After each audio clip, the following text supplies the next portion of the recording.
While everything was going quite well for the past 2 years, even with the pandemic, food on the table, properties being bought, assets acquired, a creeping aftershock is now being felt by US citizens, with prices across the board rising.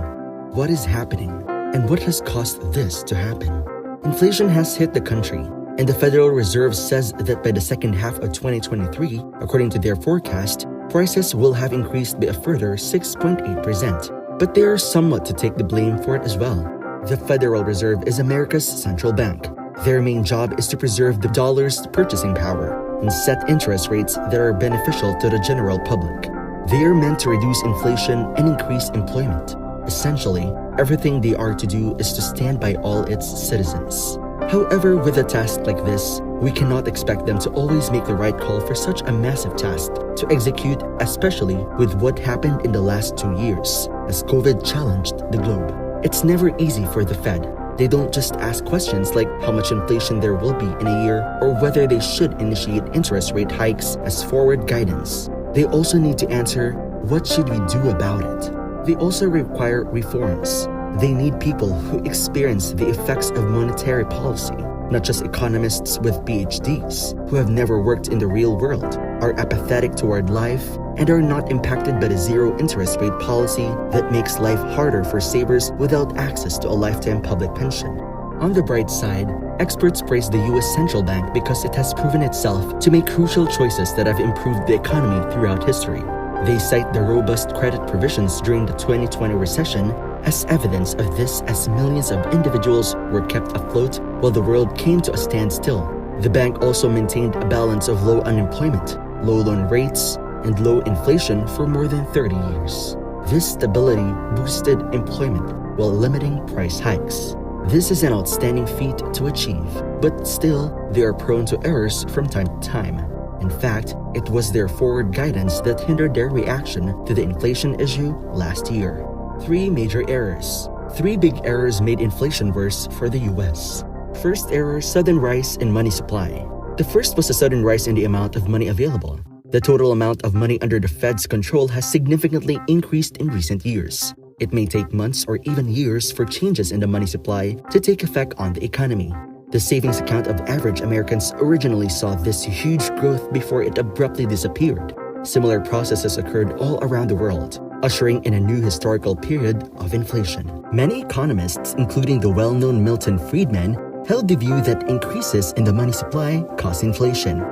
The majority of the instances Milton Friedman examined occurred when financially distressed governments produced money and distributed it. Inflation will result if you create money and distribute it to people, drop it from helicopters, or any other method Friedman suggested. If you recall nothing else from this, keep that in mind.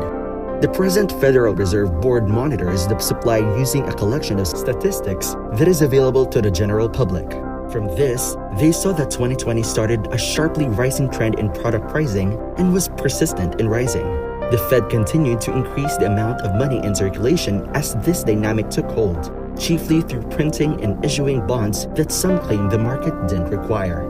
As a result, the United States had its most severe spell of inflation in more than 4 decades. This prompted an intense surge in demand. Additionally, it was at the time surpassing the supply of the available commodities, which may have led to inflation. A large portion of such money was used to pay for urgent COVID expenses like the American Rescue Plan. Because it received sizable loans from the Fed, the government was able to spend money that it did not have. And that's exactly what our government did in the latter 2 years of the pandemic. Print money to spend, print money to give away, print money to make transfer payments. Although it isn't technically creating money, from an economic perspective, it is the same as producing money and dispersing it, and so it led to inflation. Second error, raising interest rates too slowly. Let's go on to the second error. The bank was raising interest rates far too slowly when it first began to do so. To combat this high level of inflation, the central bank employs its federal funds interest rate. According to their models, if this interest rate rises, inflation will decrease. And they are currently attempting to achieve just that. However, they didn't turn the switch to increase borrowing costs until March 2022. They only increased rates by a 1/4 percentage point at first, then more. This rapid takeoff marks the beginning of a major policy turnaround from the previous 3 decades. Therefore, Some of the biggest asset bubbles that we have ever witnessed were caused by the Federal Reserve keeping historically low interest rates for a considerable amount of time. This means that those who had money before the crisis and were able to invest in the stock market or the housing market have done incredibly well. Third error, delayed action. The Fed's decision to delay taking any action was the last error in this situation. Months passed before the Fed did anything about the early symptoms of inflation. For instance, the price of petrol increased by about 50% in November 2021. Even the cost of second-hand autos increased by almost 30% during the same period. This was taking place as the Fed continued to acquire copious amounts of treasuries and to keep interest rates at zero. The bank initially referred to inflation as temporary in the hopes that it would go away. It hasn't thus far. Chair Powell states, quote, "We both probably should have chosen a better phrase than temporary," end quote. The Federal Reserve wasn't the only organization to make errors during this period either.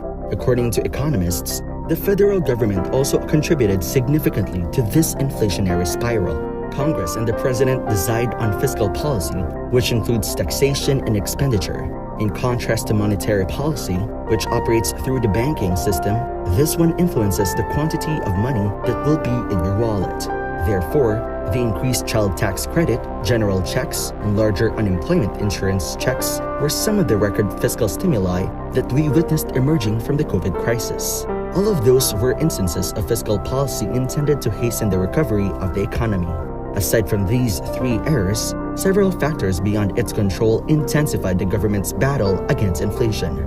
These black swan events in the 2020s, as economists would call them, include COVID, disturbances in the supply chain, Russia's full-scale invasion of Ukraine. The Federal Reserve is consulted by the United States government when it has to respond to these occurrences. And whatever the Fed chooses will have an international impact. This is so because a lot of firms utilize the Fed-controlled US currency to settle transactions. As a result, a significant transmission mechanism spreads the American monetary policy across the rest of the world. The US dollar is used in 88% of all transactions worldwide, and Fed policy determines where it is located. Therefore, nothing they do is limited to the American economy. The global economy is impacted. As this is the case, it is certainly challenging for the Fed to deal with these unforeseen shocks while it navigates other unknowns. As if things weren't bad enough already, economists say that the Fed's capacity to restore order without causing a recession has diminished recently. But it's still a possibility if they can quickly raise lending rates to what economists call a neutral interest rate. It's where the economy is neither expanding nor contracting too quickly, just right to offset the inflation rate. This neutral rate is dictated by the real interest rates. If inflation is high and will stay high, it just follows that the neutral interest rate will likewise be higher so that the Fed can receive a bigger return to adjust for the rising cost of things and therefore stabilize the economy.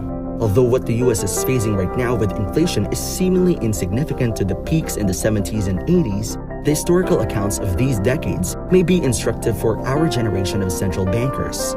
Though errors may be rare, they still would have a significant effect, just as their wise decisions have given significant effects not only on the nation but on the whole world. What does the Fed need to do? They need to bring the hammer down. They need to remain steadfast and persistent in ending inflation as Paul Volcker did rather than delaying the most probable outcome. There would certainly be sacrifices made to end this soon. They will face speculations and backlash. But at the end of the day, the Federal Reserve's job is to develop monetary policies that will serve the interests of both investors and US citizens. That is what they need to do. And it's all in a day's work. Feel free to jot down your thoughts in the comments section below. If you enjoyed today's video, please leave a like. And if you want to stay updated on our posts, hit that subscribe button as well. This is Market Thrive, signing off.